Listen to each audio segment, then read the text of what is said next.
Ito ang dahilan kung bakit ako kumakain ng atay ng manok. Bukod sa masarap na, ay talaga naman may good benefits din ito, kaya dapat ay ikaw din.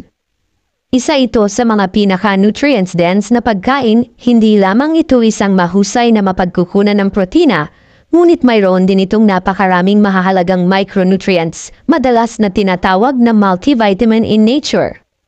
Narito ang mga bagay na maaaring mangyari kapag sinimulan mong kumain ng atay. Number 1, better energy.